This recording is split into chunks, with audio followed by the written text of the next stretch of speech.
Hey guys, welcome to another episode of Tech Tuesday. I almost blew that. As you can see, Jordan Evans is not here today, so you got me instead. And also it's kind of like a complete switchover, right? Because we had a different guest, and I don't know what happened, but they did not make it. Kent has agreed to step in at the last minute. He's somebody I met at the Smash conference. I'll introduce you to him in a minute. But first, this.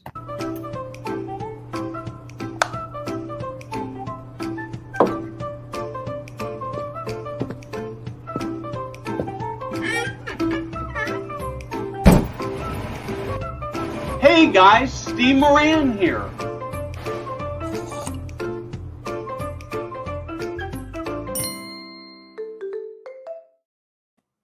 So a few weeks ago, I was at the Smash conference, the Senior Living Marketing and Sales Conference in Las Vegas. Kent was one of the presenters. He had some fascinating things to say about AI and senior living. And of course, as you know, we have the Foresight AI Lab conference coming up in January. And Jay, if you can go ahead and pop up the graphic there. There's a discount code for you. The QR code will take you to the website for the conference. And in about 4 or 5 days, the cheapest tickets, the early bird tickets, are going to be gone. They're going to go away. So if you want the lowest price, you should do that. So, Kent, thank you for stepping in. Last time you spoke, as I recall, at Smash, we had, not the fault of the conference organizers, terrible technology problems. And so you only got to teach a little bit of what you wanted to teach. You were going to show us some really cool stuff. And but let's actually start by I'd like to have you introduce yourself and talk about who you are and what your passion is. Sure. So my name is Kent Lewis, and I've been in digital marketing for 28 years. I ran my own agency for 22 and a couple of years ago sold. And now I do a little bit of contract CMO work, but I also am representing Gravitate Design in just across the river from me in Vancouver, Washington. Really competent digital design and marketing shop. That's who I was representing at Smash as well, because they have a significant amount of senior care, senior living experience. But I have been speaking at Smash for probably 6 or 7 years. And because I decided 8 to 10 years ago that senior care and senior living were the 100% chance of you getting there at some point as a consumer, if you can live long enough. And I felt like it was a really important industry. Now, as I've gotten to know it, I've been become increasingly passionate about it. And also for the last almost 2 years, I've been really passionate about chat and generative AI as well. Cool. So one of the first questions I want to talk about is one of our longest running sponsor at Senior Living Foresight is a company called Sage Age Strategies. I don't know whether you had a chance to interact with them at the Smash conference. And we're huge fans. The founder of the company has become a personal friend. Friends with the current CEO. And I was recently talking to them, and one of the questions that we started talking about was, and I think it's a concern that nearly every agency has, is AI going to replace marketing agencies? You know, that's a great question. I think it's funny. I feel that the answer is similar to what I was on a panel 12 years ago, and the panel was the death of SEO. And there was a really senior guy from HP that was a very experienced SEO guy. And he's like, it's dead. And I'm like, it's not dead. And it might change, but it's not dead. And, you know, we're closer to that with GPT changing the game, or AI. But similarly, there's always going to be a place for agencies. Their role will continue to evolve, but they won't die, but they will change. So, for example, one change I'm noticing with my fellow agency owners, I've had known for decades, is that they have moved from having, let's say, a staff of 50 to a staff of 20 to 25, and then they flex out and farm out the rest when they need to, rather than lay off down and build back up. They start lower and build up and down with flex talent. AI is helping make that more viable, and for agencies that want to be thinner. The other way to protect your margins, of course, is have a virtual and remote workforce, near shore, offshore, global. So I think that will keep agencies reasonably healthy. But I will tell you this, it is not fun to run an agency like it was 20 years ago. It's not easy. I wouldn't wish it on anybody. I didn't get out because I disliked it or I wasn't profitable. I got out because I did 20, I've done 20 years across 12 agencies, and I've kind of been there, done that. I still partner with agencies. I love that they do the work for me or for my clients, but they are having to change and make some painful moves that I am grateful I am not having to make. But they are not going away. They are definitely pivoting and restructuring with AI and remote workforce. Yeah. So one of the things I would say about the question, so I think that good agencies will actually will actually thrive. I've been through, I'm an old guy, right? So I've been through so many times where we said this technology is going to wipe out this thing, and what we found is that it's transformed it. Many times it's actually made it better for the businesses and better for their customers. And I think that's what's going to happen with AI. And I would say that, I've talked about this before on live streams, but I think it's so important to reiterate is that as we're working on our Foresight AI labs, I went to ChatGPT and I said, okay, here's a whole bunch of instructions. And I want you to create a series of emails that we're going to send out to promote the AI lab. And so it spit out like 20 emails. They were all fine. But what I discovered is that they all sort of sounded the same. And that when I would run every one of them got some human tweaking on it.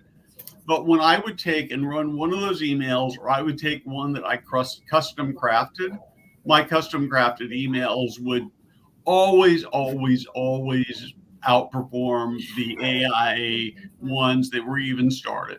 So I don't know whether that'll change in the future, but I do know right now in the back today that I can outright ChatGPT, I can outright Claude each and every day. Well, I would say that may be true for now. I think others might have a different outcome. Only for this reason. It's not that AI is smarter, it's that AI writes for the commonality. Like you said, they all felt similar. There's a level of comfort and familiarity humans have with AI generated content because it's the best of the best, the greatest hits, right? Yeah. So your customization made you cut through the chaff and the clutter of the other emails so that they resonated. And I think there's a level of authenticity and humanity, including imperfections, that make the human condition more interesting, especially amid a flood of well-written content, but it's all bland and similar. So I'm not surprised to hear you say that. And I think it's a good reminder you should always be testing. I suggest that 20% of ad budgets should be allocated to testing new platforms, new creative, new markets, new whatever. And similar with your email, you should be testing A/B testing or multivariate testing your subject lines, your headers, your images, and your copy. And I've always let the data speak. You are testing it and you're outperforming them for now, and that may be for a long time, but this is the worst AI we'll ever see. And it's just going to keep getting better and smarter. So I'd say keep giving the fight, stick it to them. Yeah. And I think that, I was, there was a conference, a big national conference that took place last week in Nashville that I was supposed to be at, but with the gift of COVID, I wasn't able to make it. One of my colleagues was there, and one of their presenters said the same thing. This is the worst AI that we will ever have. So let's just I want to really dive in. Where do you talk to me about using AI. Where do you see the benefits? Okay, so I like to simplify things as an educator. I've been an adjunct professor over the years for 2 decades at the local University of Portland State. I teach for SCORE, social media, and I love speaking. That's how we met. And what I do is I take a complex idea like GPT or generative AI and I simplify it down. And the first thing I wrote last January, 2 months after AI started to grow or GPT launched, I kind of synthesized it down into 7 main areas that I use GPT and recommend others to use generative. I'll start using generative AI. I don't want to give ChatGPT all the credit, Right. as you said. So with generative AI, I first and foremost see it as the most powerful kind of research and inspiration tool set for if you're really struggling with content or ideas. It's really good at that. Is finding trends and helping you synthesize tons of information to come up with ideas for articles, blog posts, podcasts, webcasts, whatever. So that's the first thing. And the second thing, obviously content creation, but I downplay that because you and I talked about this at Smash, is that it could be a double-edged sword. You can create, if you rely too heavily on GPT, you end up, or any generative tool, you end up with a sameness. It's a decent quality, minus any hallucinations. But I use it mainly for proofing, for validating. I've got covering all the bases I want to cover, but I still write my own original content. If it's going to be published externally outside of my blog, it's 100%, original content where I use AI to help source some of the research or the formats or the layout of the content, but I write it all myself. Obviously, it's great for optimizing a website, not just the code, but the content, and it can help with credibility factors that help with SEO rankings, but it really is great at cleaning up code. And then also there's the reporting and analysis aspect of synthesizing information, reporting it, cleaning up Excel spreadsheets or formatting content. It just helps streamline a lot of that reporting time that we used to spend in the agency side in particular, but obviously internal reporting, any type of reporting. Where it gets more powerful, content personalization, as we were alluding to in email, potentially websites, even on social, is creating content that can be personalized at massive scale in radical ways, not just the text, but imagery and video even. And then the last 2 elements are less sexy, but really important. Process automation. I think that generative AI is really good at helping to completely replace humans for repetitive, replicable processes and automations that some things that used to take us hours or days take minutes or seconds with GPT or equivalent generative AI tools. And then lastly, just that customer service enhancement. So every website should have a chat bot on it. The original impetus behind ChatGPT was a chat bot, and that's still the most popular, as of today's research from eMarketer. It's the most popular implementation of AI is chatbots. But there are still a lot of sites that it directs to a human, and that's fine. But if you can get 80% of your questions answered through a data pool, through AI, generative AI, then you're saving time and money and save the humans to answer the tough and complex issues or the more emotional issues. I think those are the 7 areas that I've been using generative AI and recommend others do as well. Yeah. So I want to talk a little bit more about this, the area of chat specifically. I think that virtually every senior living community today has a chatbot on their website, and that the ones I have played with, for the most part, are not. I mean, I guess technically they're AI, but mostly they're decision trees. And the answer is always, give me your email address. And I've played with one chat bot that was not a senior living site. It was actually a company that provides ticket portals for conferences relative to our AI conference, where they had a chat bot that I felt like I knew it was AI, but it felt like I was talking to a human. And of course, on a ticket site, kind of that's okay. You don't worry about artifacts. The concern I think a lot of people have on a senior living site is that if you have it more freeform, more AI driven, that you're going to end up with artifacts that are going to say terrible things that could really still steer people the wrong direction. Any thoughts on all that?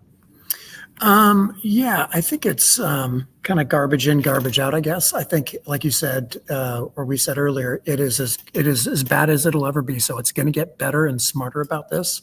I think the data sets and the algorithm will continue to improve. We'll get more complete data. We'll get better learning, smarter, less manipulative. How do I say this? GAI, that's generative AI, that's less susceptible to manipulation, that's less biased, that's more honest and transparent.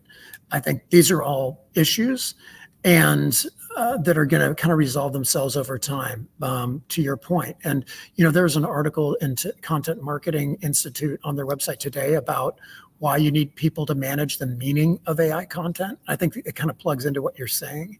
Basically, ChatGPT and other generative AI tools don't understand the meaning of what they're saying. They're just following commands. They're an agent following a set of rules to give you an output.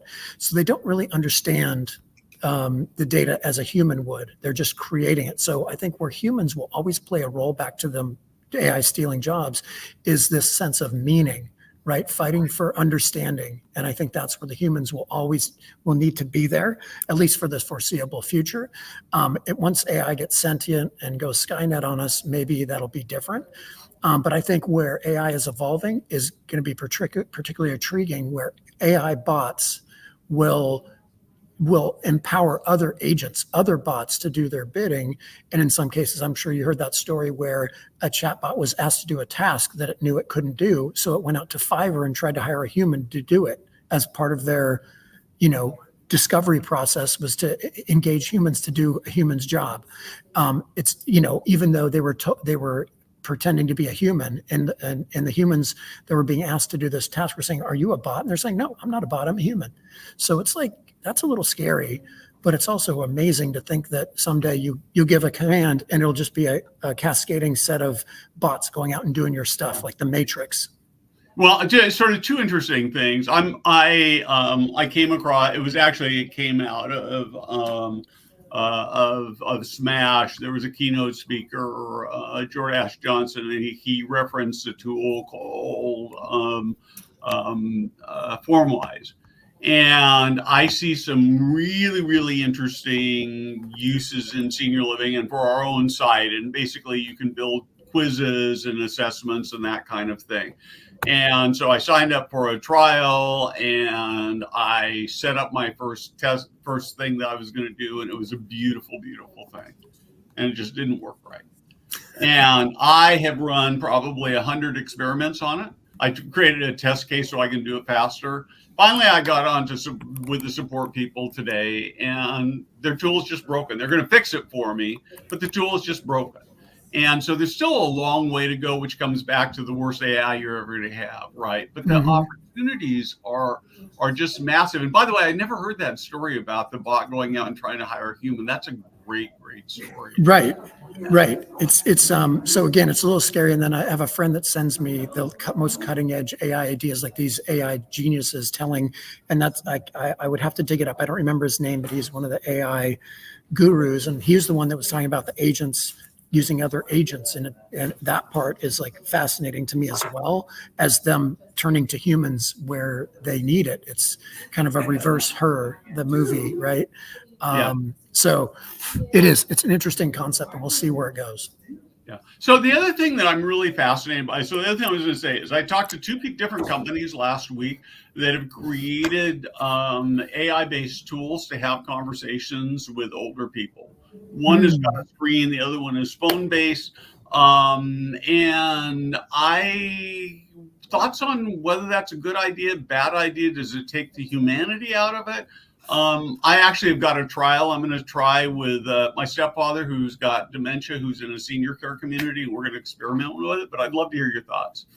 So I'm not sure about the phone. You said it's phone or text-based? Well, it's phone, or they actually, you could use it. One is phone, one is strictly phone based. The other one is actually got, like, you could do it with a tablet, and it's got a human like avatar that Okay, talks to you. interesting. So I think my short answer is if it works, you know what I mean? If the Yeah. senior audiences appreciate it and feel comfortable with it, then that's great. I think I would expect it to be a little buggy and a little bit off-putting. But here's the thing: if elderly folks can't tell, then I don't think it's an issue, other than the humanity of it feeling a little weird, right? To us, the ones that are providing that kind of service. So I don't have like a moral objection. And if the AI can solve the problem more effectively and help the senior feel good about the experience, then that's a win. Are they gonna hit it and nail it out of the gate? I'd be skeptical it'll be that good. But it certainly will at some point, if not right away. It should learn pretty quick. I think the biggest issue we've seen, I spent 5 years ago, I was talking about NFTs and the metaverse, is, the meta version of the metaverse was garbage. It looked like, Nintendo Wii from the 90s or Yep. early 2000s. So that's why that didn't totally work. It didn't feel right. And it wasn't solving enough problems, right? It was a hype machine selling hopium. So I think in this case, if you're solving a real problem like bigger text, varying the voice and the volume to match the person, like that's what AI can do that humans would struggle to do. I talk too fast. I can't seem to slow down to save my life. It's a preference, a choice, but AI could easily recreate me in a slower talking version that maybe talks a little bit louder, right? So yeah, I think it's really intriguing. When it works, then we'll know. Yeah, for me, the jury is really out. So I've tried, as you know, ChatGPT has a version on their mobile app where you can have a conversation with it, and I played with it a little bit. I got bored by it pretty quickly. It wasn't dynamic enough. But I've got my stepfather in the senior living community where he calls me 20 times a day because he just wants companionship. And I think for him, it might be, it might help solve some of that loneliness problem because his needs are so great right now. So it's very interesting. So I want to go back to kind of basic. You spent some time talking about at Smash. You spent some time talking about chat prompt engineering. Yes. And I was in your session where you talked about the need potentially to make 20-page chat prompts. And then I was at another session where somebody said, oh, prompting is really simple. All it takes is a couple of questions. So help me with all this. So what I was specifically, just to recap for those that were in my session, which is most of your listeners. People, yeah. Right. So I think we all started with one sentence prompts because or phrases, because we were trained by Google for many of us for decades. And it's hard to unlearn the ability to write a much more detailed request. And so the difference is I shared a super prompt is what I call it, that tells the ChatGPT engine to be my prompt engineer. And it keeps asking me questions till I yell uncle and just run the prompt. And so what I mean by that is, you mentioned the 20-page prompt. It took me once to write a prompt that generated exactly what I wanted, and it was detected as human, and with the AI detectors, meaning it was seen as human created. It took me 45 minutes to create something that I arguably might, if I had all my information and knowledge, I could have written it from scratch in 45 minutes, right? Yeah. And so to do it right can take just as long. In fact, at this conference I'm at right now called Digital Summit in Raleigh, North Carolina, David Shingy, who's like a futurist and a brand guru, he showed 5 different logos of an S across the screen. He said, I designed one of these, a big agency designed one of these.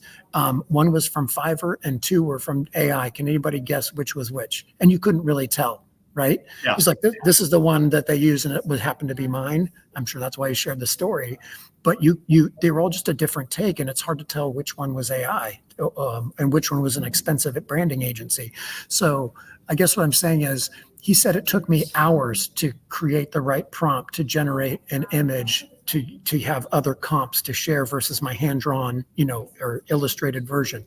So yes, it can take hours to create a script that generates or prompt that generates the exact output you're looking for. But like we said, we're getting smarter about how to use prompts. The engines, the generative AI is getting smarter at understanding our intent, getting to the point. But I think what we all need to learn is, if you want to have a really cool piece of an asset you create in generative AI, you need to talk about who's writing it, for what audience, with what level of understanding, and what do you want to cover, and all the typically you're going to need 2 to 3 paragraphs for your prompt out of the gate, just before you get started with a super prompt that helps clean it up from there.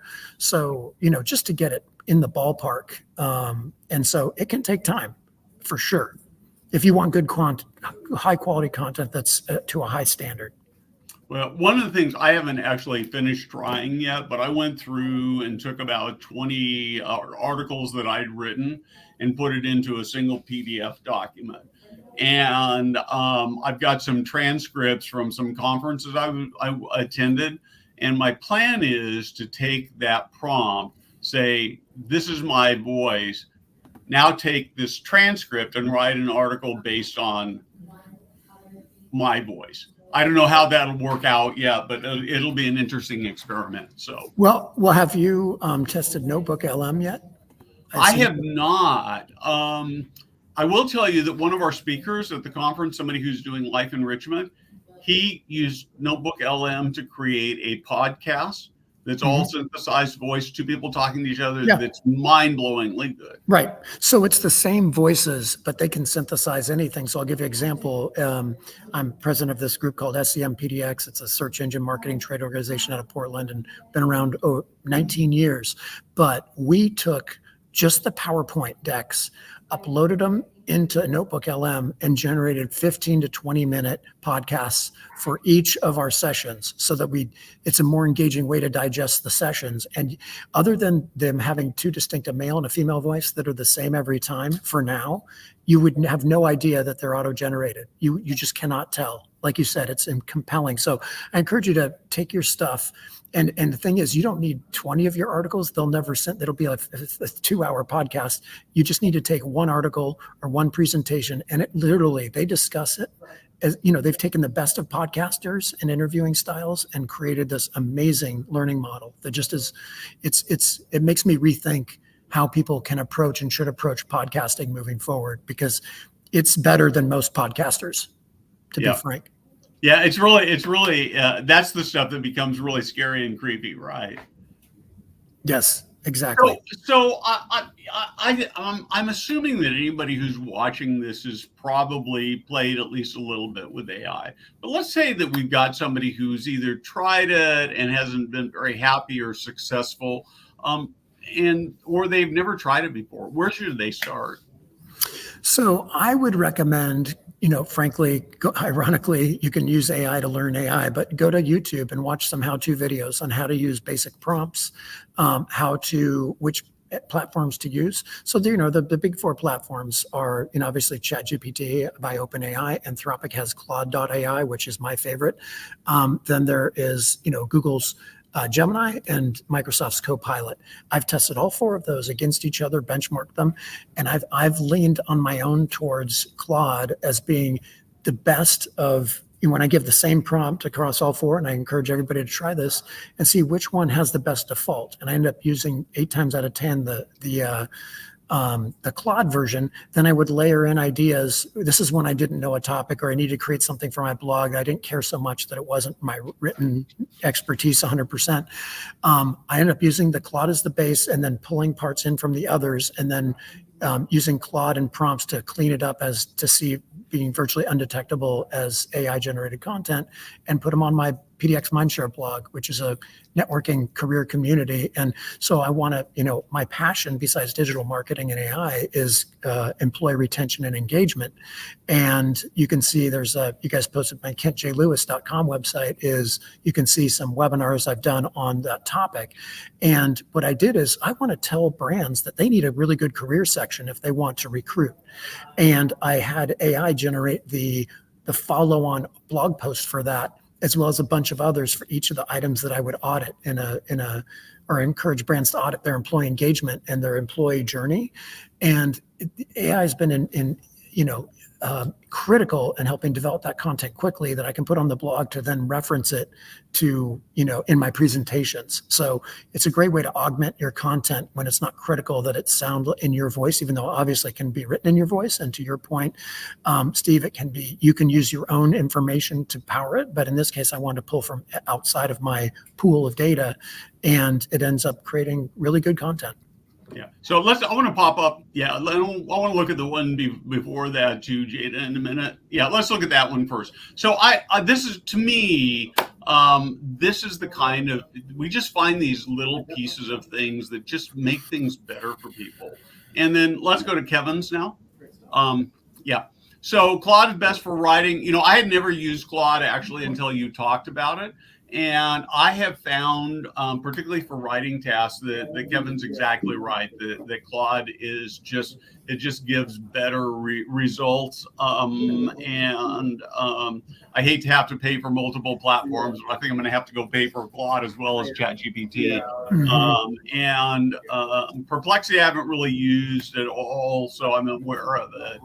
But any other thoughts on this platform on best? I 100% agree with what he said. As I've been saying, I'm a big fan of Claude. Perplexity is a Google game changer in terms of, I agree, it's a really powerful platform. I haven't used it as much. I'm sort of stuck in my ways because I still consult on SEO through Gravitate, the web development and marketing shop, and so I need to still stay on top of what Google's doing for their SGE or their generative search experience. And then also, I use ChatGPT. I use the AI PRM plugin to do SEO work, right? Title tags, meta descriptions, headers, keyword research. They're pre-existing prompts that you can plug into GPT, and they have a premium version. Like you, I use all free version. Well, not like you. Like me, I use only the free versions of everything because I haven't gotten my arms around paying $20 a month for GPT. Except, I've some people I really respect, including you, are like, it's the best $20 you'll ever spend. $20 a month, right? To get your own data pool, to create your own unique content. Basically, one of my friends that runs an agency, he cloned himself in GPT-4, and he trained his employees that are all over the world to talk to his clone before they talk to him. Because the clone, with all his thousands of hours of video and thousands of pages of writing and documentation, it's a pretty damn good clone of him. And it does 80% of the heavy lifting is done by this bot. So by the time he sees proposals or gets asked questions, it's 80% that has already been answered. So he only gets the 20%. It's cut down his interaction time and increased his team's efficiency like 30%. Wow, you just inspired me. I've got a couple of proposals I need to get out, and I always write them. I obviously use an old one as a base, and I'm thinking, man, I can actually go use AI to help me with that process. So 100%.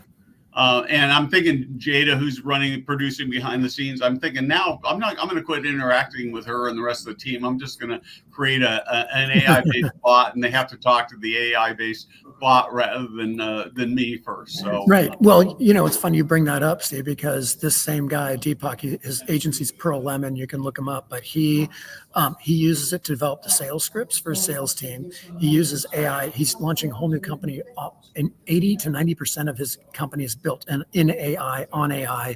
And there's only one other partner that is part-time to build it's not even a digital agency. It's actually a service-based, home repairs and stuff. And they buy leads, they put it through the marketplace. It's automated conversations with lead gen. It's all of that. Plus, obviously, all their proposals are in AI so that they can generate proposals or RFP responses like that. Then they run it through and clean it up, and it saves hours and hours. And that's outside of the reporting and actually getting other work done once you have a client on board. So it's a game changer for sure. Cool. Well, Kent, we're about out of time. This has been amazing. Thank you for stepping in. I appreciate your passion and your wisdom. We've learned stuff today, which is the very best that we can ask. And I will be back on Friday with Foresight TV with a fascinating conversation with my friend Ken Dykewald, who coined the term age wave, and he talked about what was going to happen in the future. He started doing this decades ago, and today we are here. And Jada, from behind the scenes, I always forget, but thank you for producing this.